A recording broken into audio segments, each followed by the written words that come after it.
What is NATO's message on peace and stability after the incident in Banjska Zvečan, where a Kosovo police officer was killed? And do you see the association of Serb-majority municipalities as the right step for Kosovo to feel secure from future possible attacks like the other one during September, but also the stability and security in the entire Western Balkans? Thank you.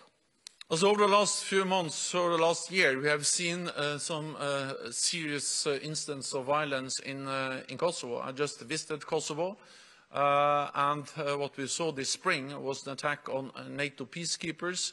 93 NATO soldiers were wounded, some of them life-changing wounds, and that's totally unacceptable.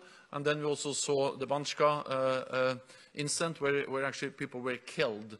And of course, this is serious. This highlights the challenges we face in Kosovo and the importance of all sides to de-escalate, to refrain from actions that can further increase tensions and refrain from any inflammatory rhetoric that can increase tensions. This is my message. This was my message also in my meetings in Pristina and in Belgrade. The message is that Pristina and Belgrade has to engage in good faith in the EU-facilitated dialogue. Kosovo is an example of how NATO and the European Union are working very closely together.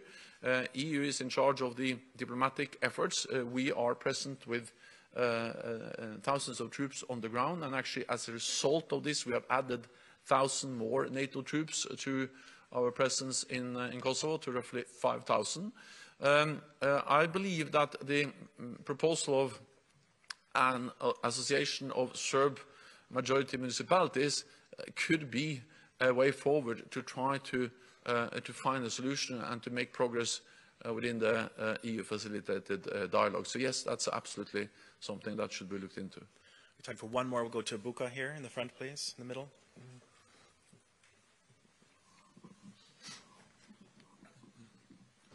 Thank you, Slađan Tomić, Buka magazine, Bosnia. Is NATO going to send more troops to Bosnia? If yes, when? Thank you.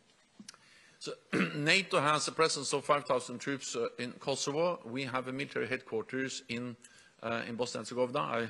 I visited the headquarters, but there we are working with and supporting the efforts of EUFOR, the EU force. And again, an example of how NATO and the EU are working very closely together. And of course, to a large extent, we also speak about the same nations, EU and NATO allies.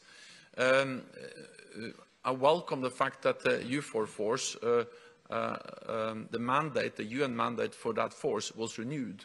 If that hadn't happened, of course, then we had to consider what NATO should do, but I'm glad that the mandate for this EU force was renewed. We have made it clear that we cannot allow a security vacuum in Bosnia and Herzegovina. That's also the reason why we so strongly supported the renewal of the UN mandate for the EU force, or the EUFOR Althea, and with this support from NATO, we have something called the Berlin Plus arrangements, which allows NATO to help and support with command and control for this force.